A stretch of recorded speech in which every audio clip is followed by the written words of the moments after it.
All right. Hello, everyone. Thanks for joining us today. We have the Boston Bean team here, and coming in pretty soon is going to be a rep from NanoSeptic to give some good information straight from the source to go over it today. We're going to go into presentations shortly after introductions, and then from there we will have time for Q&A. If you've attended webinars, and during the COVID times, I'm sure a lot of people are doing a lot of webinars, you can add your questions into the Q&A section of the webinar, and I'm going to be monitoring those over the course of it, and then we're going to address those questions at the end so that we get through them quickly and efficiently and very clearly. It'll help us also not answer the same question more than once, so that's going to be another positive. And with that, I think while we're waiting for Dennis, we'll have Wade start with you. You want to give a quick introduction about who you are and how Boston Bean has made this transition? Yeah, absolutely. Thanks, Donato. And thank you for everyone taking time to join our webinar today. We're pretty excited to share some great information about a product that we feel is going to be very helpful for not just our clients having their employees return to their office safely, but for all types of organizations and businesses to help their customers come back and again, feel safer about being in those establishments. Donato, I actually cannot share my screen yet. Oh yeah, I'll start sharing after, I'll make you the host after introductions. Okay, yep. Thank you. So our panelists today include myself, Wade, Mike Mignon, and Craig Warner. We're all from Boston Bean Executive Sales Team. Donato is our web designer and also our host today and coordinated this webinar for us since some of us are technically challenged, including myself. Soon to join us, Dennis Hackmeyer is the co-founder of NanoSeptic, and he will be joining us and provide some very detailed information in terms of how NanoSeptic works and maybe some history about their company. So with that said, I think maybe we should get started. I know everyone's time is valuable, and I want to make sure we get everybody. Okay. Get through this. I'm going to make you that, and I'll let you know once Dennis joins, so you can make him a panelist and he can talk. Sounds good. So next, let me make you do that. Oh, just one last reminder before we start. Please put your questions as we go through in the Q&A spot, or just chat it in, and I'll keep a close eye on that for the rest of the team. So I'll make you the host again, Wade. All right. And we actually maxed out with registrations for this webinar. So unfortunately, there's probably some people that wanted to attend and unfortunately couldn't. So we will be hosting or putting this webinar, probably an abbreviated version later on, next week or so on our website. But certainly we appreciate everyone being on the webinar today. Mm-hmm. All right, you should be good to start sharing, Wade. And Dennis is now on too, so if you look at the attendees, you can make him a panelist. Why is this not working? Yeah, it started. It says it's starting to share. So really the purpose of this presentation is just to provide I guess some visual information, but really wanted to talk more about NanoSeptic, and towards the end, obviously, we'll have an opportunity for questions and answers. But again, just going through this presentation, as we went through the panelists already, and won't bore anybody with that slide, but just a little background about Boston Bean. So for 50 years, we've been successful at providing coffee and pantry services to many organizations, companies throughout the Boston area. As you can imagine, with the pandemic, it's put a pretty slow drag on that typical business of ours, to the point where we've, like many companies, have had to make adjustments and pivot to bring on some new products and services to honestly survive. What we noticed was that NanoSeptic was actually in one of our clients' buildings. So we investigated that, understand more about the product, and we latched onto it knowing that this could be a game changer for, again, our clients to have their team members return to the office feeling safer about being there. We brought in a whole line of PPEs and cleaning products, and in essence, we developed a whole new division called Boston Clean. So in essence, it's a whole new category of products and services for us. And again, NanoSeptic being really the focus of that division for us. I don't want to steal Dennis's thunder, but this is some background about NanoSeptic. They were founded in 2012. And this is a timeline along with goals and market recognition that they have received over the years.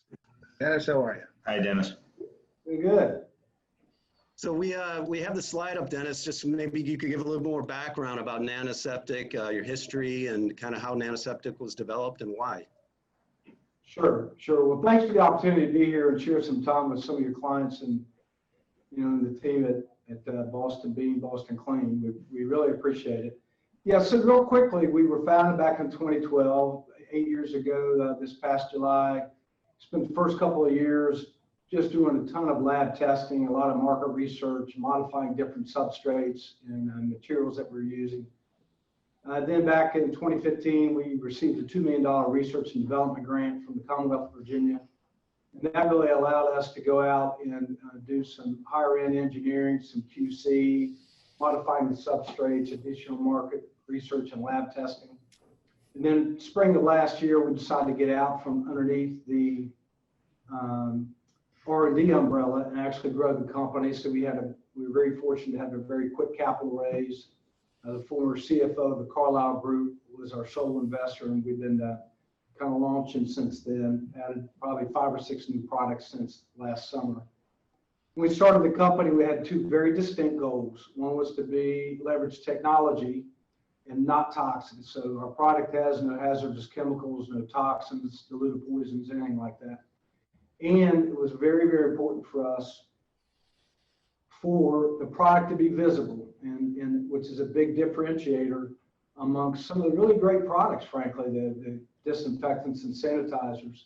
So it's not to begrudge those, but they're relatively invisible. So, depending on who your clients are, some of them, it'll be very important for them to enhance occupant experience, employee experience, student experience, what have you. And so that visible nature allows us to do that. And we were very fortunate again to receive some awards along the way. So that's kind of a quick and dirty. We're currently shipping product across the globe. We're in nearly every market, dozens of Fortune 200 companies and the like. So regardless of the marketplace your listeners are from, there's a good chance we're probably serving some clients in that market space. Great. Thank you, Dennis. Appreciate that. Just wanted to also bring up your history here and your co-developer, Mark Sisson, and a little bit of your background here. Anything you want to add to this? No, it's 2 sentences already too long. So it's okay. We did want to provide an idea of the type of clients that are using NanoSeptic, and as you can see, it's very widespread. And it's very versatile in terms of the type of industries, anywhere from pharma, healthcare, facility services. We've expanded our type of clientele for this product well beyond our normal office customer. So this, again, just gives you a nice visual of the type of companies that are using NanoSeptic today. So really getting into the technology itself. What is it? How does it work? Our explanation, and again, this is where Dennis might be helpful for you to expand on, is obviously we know it requires light in order to, charge that nanocrystals and create that oxidation reaction on the material. But maybe you can expand a little bit more about the science of how it works. Yeah, so it's pretty straightforward. We would encourage your listeners not to overthink it. It's not the space shuttle by any stretch of imagination, but it's nanotechnology, so it uses any visible light. That can be incandescent, fluorescent, LED, or certainly UV. And when that light hits the surface of our products, whether they're counter mats, touch points, or what have you, it results in an oxidation reaction, and that oxidation reaction basically oxidizes all organic contaminants. And so that's kind of how it works. Yeah, I was going to say a lot of our clients ask a question about any kind of certification.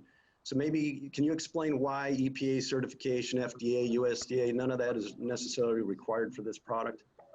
Yeah, so every EPA registered product, every EPA registered, rather, disinfectant and sanitizer is categorized as a pesticide, period, end of discussion. That's how the rules work, and we want to operate within the rules.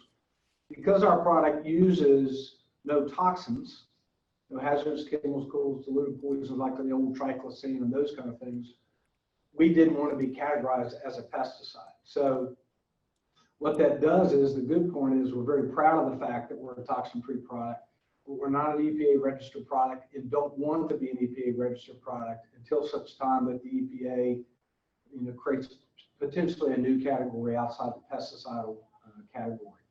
What that does do, the downside is we make no public health claims, which is why everything you see is, listed as a self-cleaning surface. But I will tell you, the fact that we're in over a dozen international pharmaceutical companies, medical schools, surgery centers, doctor and dental offices, and the like.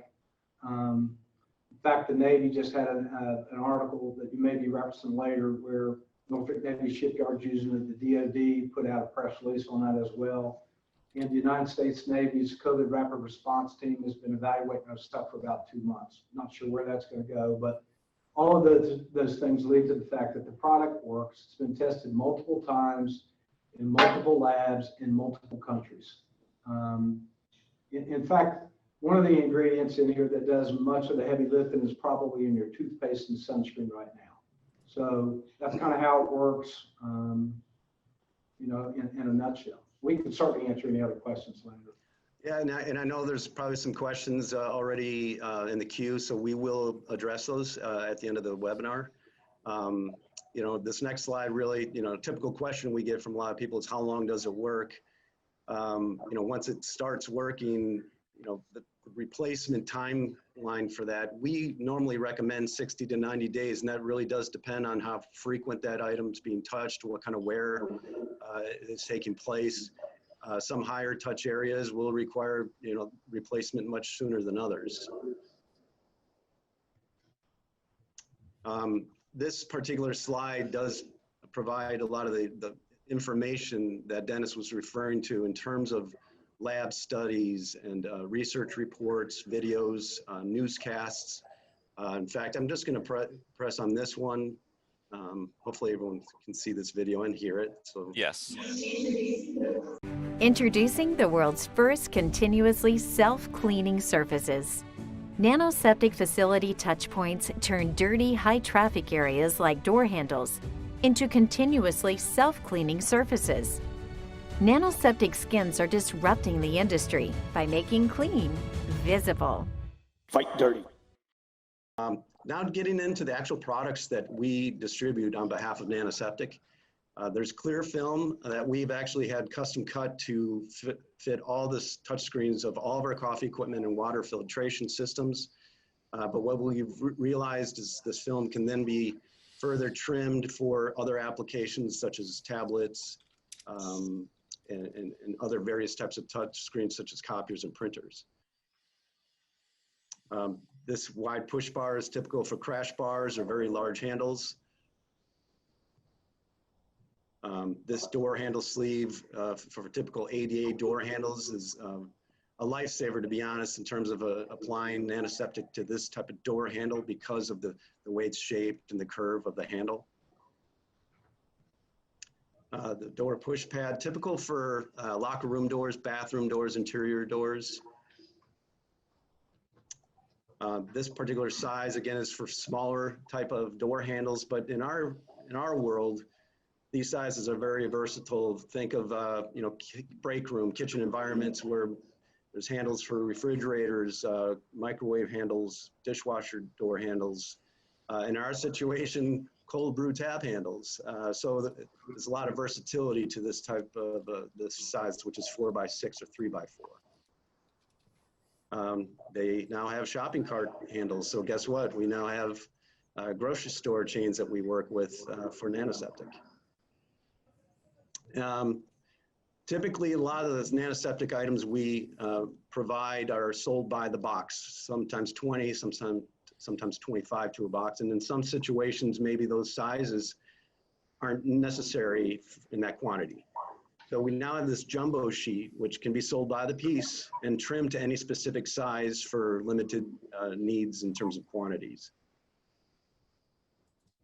We also have elevator button covers. These are very popular with our facility management customers, but we find these are also versatile for other applications. Think of anything that has a push button. We actually have some food service operators that we work with where, a lot of the beverage systems they have are a push button. So these are perfect for those type of applications as well. And coming soon, light switch covers. As well as urinal handles and round doorknobs. Believe it or not, round doorknobs have been a big challenge and are very popular in the Boston area. So this is a nice solution that's going to be coming out soon. What I wanted to also further explain is, NanoSeptic, the product itself, is just one factor of what we provide. We actually provide a program, a service that includes a site survey to help determine what your needs are. We have the experience, we've done over 400 installations, a lot of practice, and we know what works, what doesn't work based on that touch point. Again, our service includes not just the walkthrough and identifying those recommended touch points, but coming back to you with a quote. So you're not spending more money than you need to address those areas. It's a very time-consuming process to apply these, and that's something that we provide in our service, as well as when it's time to replace those, we come in and we take off the old material, put new material on. It does take some experience and time to address or apply these surfaces. The pictures below are just examples of what happens when they're neglected and not replaced when they should be. And again, we see samples of incorrect applications constantly by companies that have purchased NanoSeptic directly, but didn't really have the knowledge and experience on how to apply these. These are typical handles that would work better with a door sleeve. And then the crash bar, again, they didn't use the right dimensions for NanoSeptic materials for that particular type of door. Again, we've expanded beyond our typical office client. We've opened up NanoSeptic to restaurants and hotels, airports, retail operations, healthcare facilities, a lot of schools, and obviously facility management services has been a big partner for us in terms of NanoSeptic and working with their teams. What we do know, and we know this to be true, is when employees or customers see NanoSeptic on the door handles and in various areas, there's this halo effect. That means when they see that, they feel the rest of that building or that area or that business is cleaner than another comparable business that doesn't have NanoSeptic. This just kind of gives you a nice visual of the typical type of areas where you might want to consider putting NanoSeptic. We don't necessarily carry all these products. A lot of our customers, we feel, don't need every single one of these products, but this is a nice visual to give you an understanding of the things we look for during a site survey. This is just a further explanation of how our programs work, our service models. So we do have a full service and a limited service model. Both of these service models require us coming out to do a site survey, identifying the touch points, making recommendations on which materials should be used, providing a quote. But with the full service, you actually get our team to come out and apply all these materials for you. And then after 60 to 90 days, we remove and reapply the materials. With a limited service, we do all those first steps, but we now, in essence, train somebody on your team, provide a tutorial on how to apply the materials with their own resources. So in essence, to give the pricing for any customer, we would have to go through these steps, come back with a quote to determine what your price would be. So Donato, I guess at this point, we'd like to open it up to questions. Okay. Yeah, there's been a couple that have come in so far, and then as we answer those questions, would love to have more coming in, and then I'll ask them using the Q&A feature or the chat. The first question that came through was from Regina. She asked, where can I find more information with studies on NanoSeptic's lab results that I can show to my leadership team? They are very data oriented. Oh, from our perspective, that particular slide that I showed with all the links is something that we could provide her after the webinar. Again, our feeling is that provides all the sufficient information that most clients are asking for. Okay, great. So the slides will be made available to the attendees, and then another person said they need that as well. So that'll be that slide will help you state your case. I didn't know if this question was a typo or not, so I'm going to ask it, just thinking maybe it's a word I don't understand. Does your product TiO2 in order to work? I don't know if that was... Yeah, so I think the question is, does our product include titanium dioxide? And the answer to that is yes. That's one of the components. Really, it's really a combination of the substrates, because you got to keep in mind with nanotechnology, it's all about manipulating the surface. So the combination of the different substrates, along with the fabrication process, that is a primer, curing, whatever process that includes TiO2, is really what makes it work. So hopefully that answers that question. Thank you. I'm glad I asked it, because I just thought maybe TiO2. Yeah, we get that often. It's a good question. All right. What is the lead time for Boston Bean to do a survey? It's a great question. Good news is we actually are fully stocked with NanoSeptic today. Availability of doing that site survey really is just coordinating a schedule between Craig, Mike, or myself with the appropriate contact at their organization. So very short timeline to get that going. All right. Next is, how would normal cleaning chemicals affect your product? Glass cleaner, stainless cleaner, etc. That's a great question, and we've had that one plenty of times. I'll take this, guys. And if Dennis, you can add anything to this, that's fine. But anything non-abrasive will work, and essentially just clean the surface of that. You're not actually needing to clean it from contaminants or anything like that. It's just about the visual look of that white wrap on a door handle. I mean, if many people are using it on a daily basis, it's going to have some sort of grime, or the brownie I had for lunch is going to be on there, whatever the case. But that's, that Dennis, am I on track with that? Yeah, you're absolutely on track. Just to give your listeners kind of an overview visual, so we're here in Virginia. If I go out and eat a big rack of ribs and I have barbecue sauce all over my hands, and I go to grab one of those handles, let's assume there's a drop of barbecue sauce. In the nanotechnology world, that's like a mountain range. So just think of it in kind of common sense terms. Somebody, whatever, sneezes or something, and that contaminant's coming down to rest onto that door handle, or somebody touches it and it lands on top of that drop of barbecue sauce.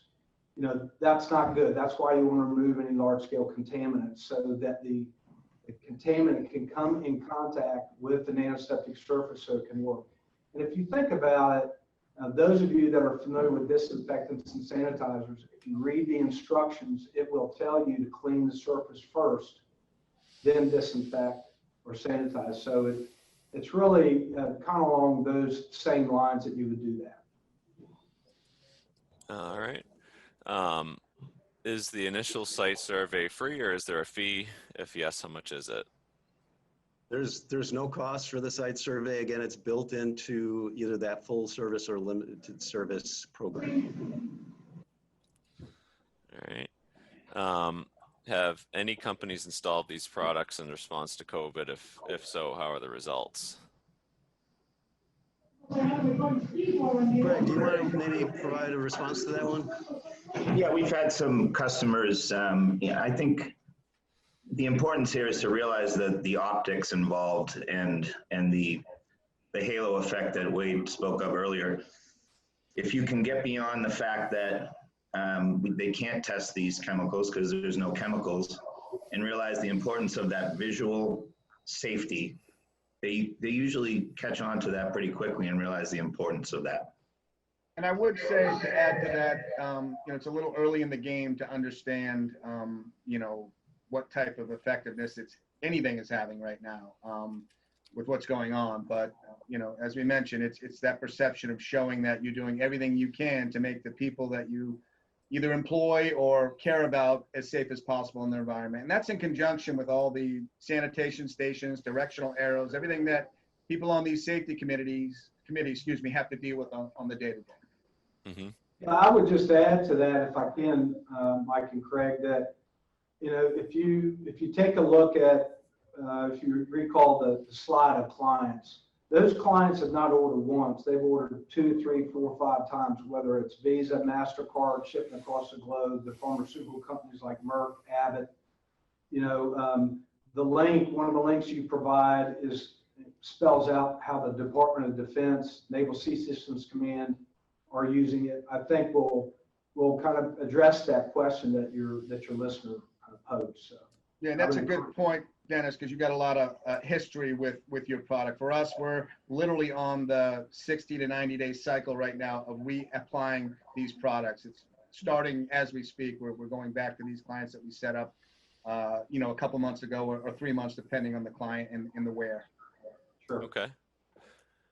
All right. So the next one is, how does it respond to temperature changes? Can it be used exterior and cool temperatures? So yeah, I'll answer that. Yeah, you can use it indoors or out. The product is waterproof. Typically, when you have any kind of an adhesive back product, the concern is not nearly that the product will work or not work. It's when you apply it.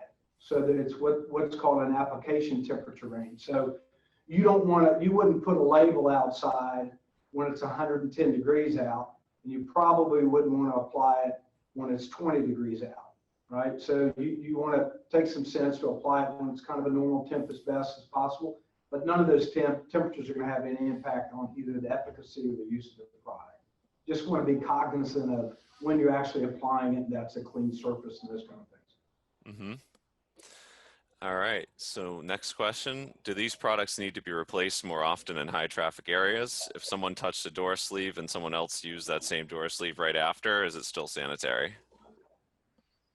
Well, to answer the frequency of changing, definitely if it's a higher touch area, the material might need changing much sooner than an area that isn't touched as often. I would say even though the material is waterproof, sometimes the exterior door handles tend to, have more wear and tear on them and would require changing more frequently.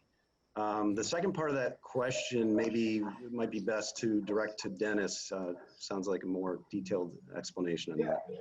Yeah, and back to the first part of the question, the adhesive back facility touch points that are printed, the print acts as a wear indicator, like on a tire. So an example is we have, there's a customer that uses it where the front door is a very large door. It's a metal door and it's very heavy. So when you go to actually open that door, it takes a little backside to get the door open. So it's going to get more wear than just pushing open a restroom door. And so for them, while they change everything out quarterly, that door, they can go check it at 60 days if the print is worn or cracked and it's time to replace it. Okay. So the second part of the question, I want to make sure I understand it, because I think there's a lot of misnomers out there. I really do, with all these disinfectants and sprays and all this other stuff. So if the question is, if I touch a door handle and I deposit a contaminant on that door handle, and somebody comes in behind me 10 seconds later and touches that, can they get the contaminant? And the answer to that is absolutely they could, right? So the goal is that the NanoSeptic surface works in complement to your current cleaning protocol, whatever. But the fact is, even if you had a disinfectant that could disinfect a surface in 10 seconds. And if you do, I hope you keep that behind lock and key. And even if you did have one, even if there was something like that that was available, the fact is, on the 11th second, when somebody else touches it, you're back at square one. Kind of the differentiator with NanoSeptic is our product is always on. It begins working immediately, and it's always working. Actually, even in the absence of light, the product works. But it's a much longer effective cycle, more on the 24-hour like you would have with many silver-based products.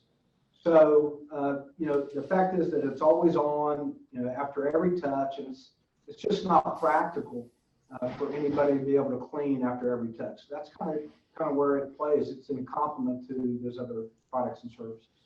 So I think you mentioned something that might answer another question that was pending. It's similar. They ask if you recommend sanitizing on top of the material. So it sounds like maybe yes, or can you answer that if it's necessary or not? Yeah, I don't, you know, personally, we don't think it's necessary, because where does that stop? You know, now we have several clients that disinfect and sanitize our stuff like they do everything else, and that's fine. None of those products are going to impact either the efficacy or the print of the product, okay? But we think it's rather unnecessary. But again, I think that really is dependent on, you know, each client is going to have a different set of cleaning protocols. Mm-hmm. Yep, that makes sense. Thank you. I think that answers the question, especially having to worry about, you know, the cleaning crew coming in and ruining the film. So at least you know that's not going to happen. Let's see. Are you providing site surveys outside of Boston? Currently, we do not. Not to say that that won't be an opportunity. It would have to be a separate discussion depending on the situation. But for this time being, currently, we've only been doing the site surveys in our normal geography that we're doing. So when we say Boston, we're within an hour range of our office, greater Boston area, suburban areas. But we recently talked about maybe looking into different areas and expanding that, you know, that consultation and service to other areas, but certainly not within too far of our general area, just for logistic reasons at this point in time. All right. How thick is the material itself? Is it just peel and stick material, or we need to apply some sort of adhesive? It is a peel and stick. What I mentioned earlier is in some situations, there's some skill and experience needed to apply based on the surface you're applying it to. My point being is the clear film, for example, being applied to touch screens. The bigger the film, the more difficult it's going to be to apply that without having air bubbles underneath. Same with the door handle situation. If a nice, perfectly flat door surface, it's rather easy, but as we know, most door handles nowadays aren't perfectly flat. So there is some skill, some experience needed to address. Yeah, and to elaborate on that, as installers, we've become very good at making a lot of these custom cuts for copiers, printers, tablets, touchpads outside of conference rooms. We actually have portable cutters that allow us to cut these films in the specific sizes, because the range is pretty wide from office to office as far as what those needs are. Even smaller computers for schools and things like that. So we've gotten well adapted to you know, these things that we, you know, 6 months ago we never thought we'd even dream about being skilled at. So. Awesome. All right, I'm just going through the questions. I'm trying to at least make sure I addressed at least one person's question at a time. We have some people asking multiple questions. The next one I'll do is how much light does it require? We have an inner office lab that only receives minimal light. Yeah, I'll touch base on that. So all of the lab testing we've done is using what we would refer to as normal light. So I don't know if you all can see me here in this conference room. This would be considered bright light. So we always took a conservative approach when we went to the lab to do the testing. So an example would be, think of, if you want to be technical, somewhere around 900 to 1,000 lumens. but what it really falls into the category of normal office light. As light becomes dimmer, it will still work, it's just going to take a little bit longer, but typically just normal light.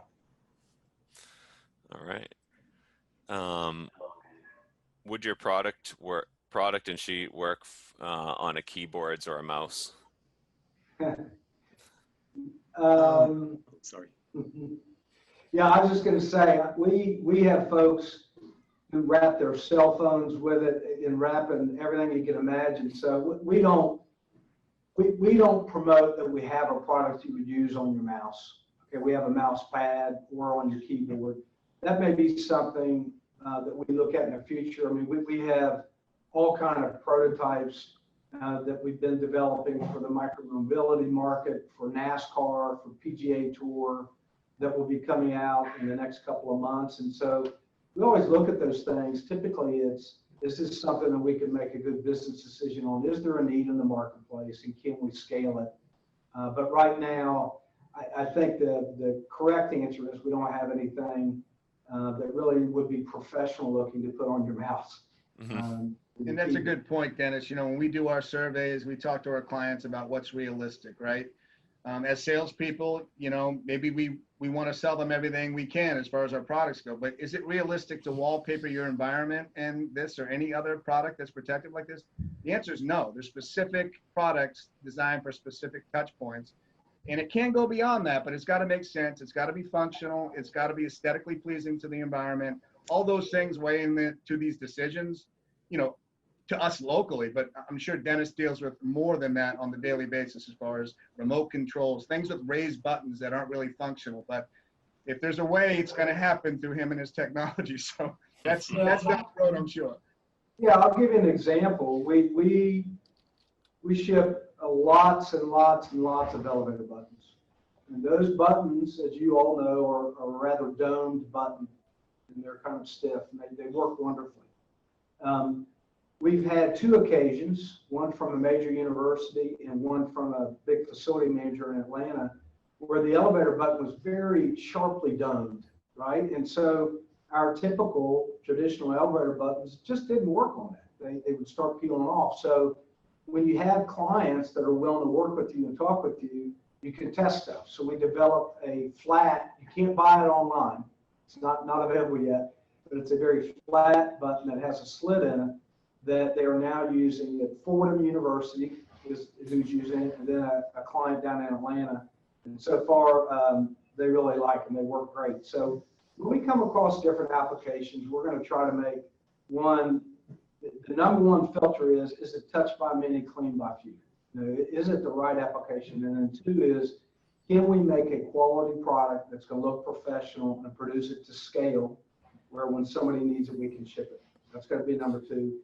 And then three, we just try some common sense. People, you know, have asked, can you do the adhesive back wrap for a toilet seat cover? And we go, no, because somebody's going to pull it off and try to flush it. And then we're going to have to be in the plumbing business, and we don't want to be in the plumbing business. So we'll take a common sense look at different applications from time to time. It just has to make sense for everybody. All right. I like this one. Can we get our company's logo printed on the outside of the sheets? Yes, you can. We actually, we've been doing that and have done that for years. We kind of shut that down over the last couple of months because we've invested over $500,000 in inline automation and engineering, and we wanted to make sure capacity was available to meet the demands or the needs of the folks that were ordering from us. And so we stopped that because those are kind of a one-off. But we have opened that back up. There are some minimums involved. And you guys, your clients can talk to the Boston Clean team about that. But yeah, we do that, and we're very careful about that, I might add. So certainly something we can do. All right. Are there any issues with the adhesive damaging finishes? Are there any surfaces it can't be applied to?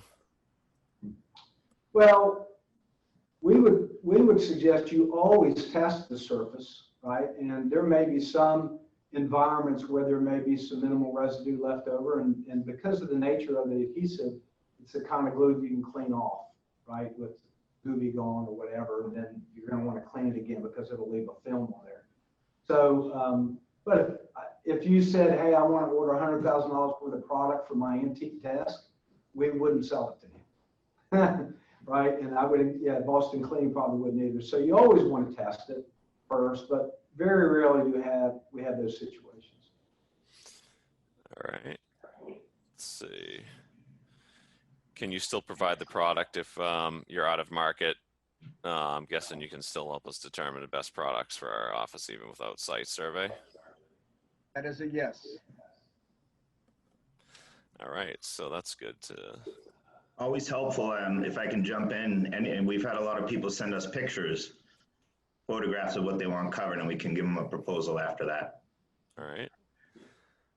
This one's more technical. Two related questions, I think. The oxidation of products produces chemical reaction that can also produce harmful gases or reaction. Do you have any data that states oxidation process is safe when using NanoSeptic? So there might be a. Yeah, well, first off, there are no toxins in the product, right? So I need to keep that in mind. Two, the product is not a product that leaches, meaning some products, mostly silver-based products, require a very high humidity level, and the way those products work is when the humidity is high enough, it actually, is kind of not like you would see smoke, but it's invisible to the eye and it would leach. And where our products don't leach, everything is molecularly bonded to the surface. I hope that answers that question. All right. Can it be heated with a heat gun to help with install like regular vinyl? That is a good question. Dennis? Yeah, I would say that's just not necessary.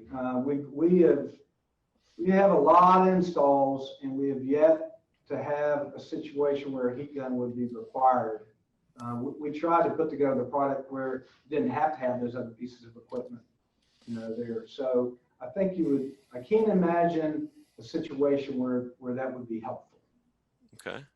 Just to elaborate on that, we've had examples of, and I know Dennis mentioned temperature maybe being a challenge if it's too hot or too cold for that adhesive to work correctly. And another condition that is a challenge is humidity. So on a hot, humid day, it's certainly not going to be a good day to apply these materials if it's for exterior doors, things like that. All right. How long does it take to decontaminate the surface after being touched? Well, the product begins working immediately, right? And not unlike any disinfectant or any sanitizer, if you read those labels, they may specify a different pathogen and how long it takes. Where we don't, because our product works against all organic contaminants. It begins working immediately, and some of those contaminants are going to take longer than others. Let me give you a side note example, unrelated to NanoSeptic, but talk about COVID-19. COVID-19 is not that difficult of a pathogen to eradicate. It's just not. It's what is referred to as an envelope virus, which to us lay people, you would think, oh, that must be harder. It must be this envelope, this shell, when in fact, it's really the opposite, right? It's like an egg. All you have to do is crack the shell of an egg and the egg goes bye-bye. And so in many cases, you all are looking at different products working against COVID. It's just not that difficult to kill. Mm-hmm. Thank you. All right. So the next one, are employers who have installed NanoSeptic telling you the employees are feeling more comfortable coming back to work in the office? This is what they really need, employees back in the office. Well, I can answer that from my side. We have never done any marketing or advertising ever, other than a press release when we won some international awards. And yet, we're in every Federal Reserve Bank across the country, to include the one in Boston. We're in, shipping product with distributors in Malaysia, South Korea, UK, Canada, United Kingdom, Romania, Slovakia, Kazakhstan, and so forth. And I only mention that because those products are being ordered and reordered and reordered. And I don't think we would have enjoyed that kind of global growth with the continuing reorders from the same pharmaceutical companies and medical schools that we've been doing this for a year. I would, keep in mind, we've been doing this for a while. We didn't just start the business when COVID came along. And we have several clients. I have, for example, and then I'll end this answer. For example, we're in the largest private school in the state of Virginia. And the superintendent of that school told me he didn't care if the product worked or not. That's not why he was buying the product. Now, he was being sarcastic. Has a medical background in his previous life, and he knew he had more information from us, and he knows how the product works and it works. His point was, look, I am the superintendent of this private school. This is not an inexpensive school.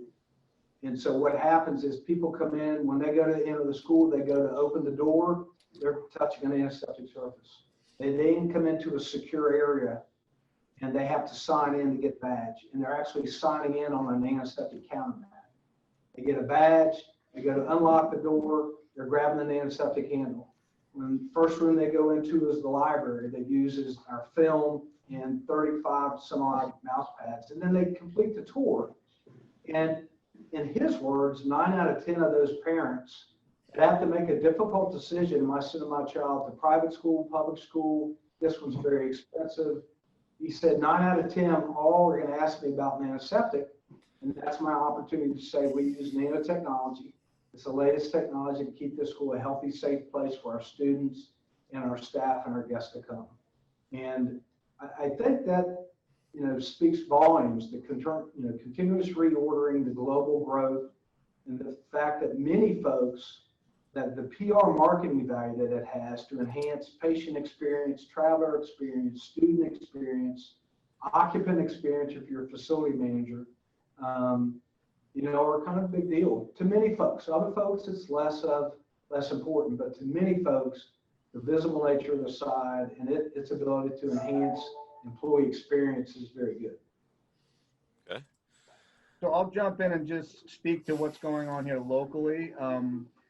It's become commonplace to check off this box for these folks that we're dealing with on these safety committees, right? It's, again, the sanitation stations, the directional arrows, and NanoSeptic is the box that is being checked off as well. So what we're seeing now is, the people that we haven't been able to work with yet are waiting for them to open. So they're not even active with, their employees back in the office already. We have a lot of clients that have already bought the product from us and are waiting for us to come in to install for when that return date occurs. So there's a lot of different variables depending on the industry. A lot of the biotechs here local in Cambridge have active, although on the smaller scale, people in the office. So we've installed those already. So it kind of goes, across the board as far as all that goes. But like I said, I will say it is a box that needs to be checked off for anyone looking to offer a safe return to their environment, wherever that may be, even restaurants, like we talked about, the industries are across the board. All right. So you had mentioned that it can be cut into custom shapes per application. We have our own vinyl cutting shop here. This is something we can cut ourselves with normal vinyl cutters. The sizes of most of the wraps are appropriate based already for the type of door handles that are out there. So that the amount of customizing is rather limited. For us, it's more about the touch screens for our coffee brewing and water system touch screens. But with that said, those jumbo sheets could certainly be purchased and cut into any size that they may need. So that is an opportunity. Mm-hmm. All right. You mentioned it's time consuming to apply and remove the product. Can you elaborate? Certainly. Again, there are certain surfaces where it is time consuming to apply them correctly. Anybody can just throw it on there, but if you don't put it on correctly, it won't last and it'll look bad. And it won't eventually be as effective, obviously. And again, it really depends on the type of surface. We've gotten creative and have applied the materials to all sorts of surfaces, especially if they're not completely flat. It takes a lot of time, a lot of patience. Again, the clear film, I think, is one area that definitely takes a lot of time to make sure those air bubbles aren't underneath the film. So those are just a couple examples, but and then reapplying, that's a whole nother process. Obviously, you have to remove the old material, remove any residual adhesive, and then apply the new material. Great. And for us, I'll just jump in real quick. I mean, there's a lot of large clients that we have that have, huge footprints of office space. So for us, without plans and, designs of knowing where they are, so it's like we have to really have a quote sheet that's pretty detailed, so we know where we're going to start. So we consult with the clients to understand what they want to outfit in their office environment. Of course, we're making suggestions, but at the end of the day, our clients make the call on what they want outfitted. So it's going there and installing, and then going back, for the second round, understanding where those are. It's actually a lot easier the second time because we know where those products have been installed. Where, when you write it down on your quote sheet the first time and you go back, that whole world opens up, and there's little, corners and, break areas and, others rooms and little areas. This conference room we want outfitted. This one we don't because there's no one going to be using it. So it's a lot of adjustment and, precision on our end to make sure we do it right the first time. Great. Yeah. So we're coming up on the hour. That actually is all the questions. So it timed up perfectly. I'll let Wade and the rest of the team decide how you want to close. And Sure. Well, thank you, Donato, for hosting those questions. And Dennis, we thank you again for bringing your expertise and knowledge to answering those as well. What we will be doing is following up with everybody that attended the webinar today, but certainly they can all reach out to us or the appropriate route sales manager that they may be in contact within our organization. Hopefully this was valuable and a good use of everyone's time. And again, we thank everyone for attending our webinar today. And I just want to add one thing. We still are the masters of coffee and pantry and break room supplies. People come back so we can give you all that again. Well said, Mike. Thanks, everyone. Yeah. Thank you. Thank you for everyone's Take care, time. everybody. Guys.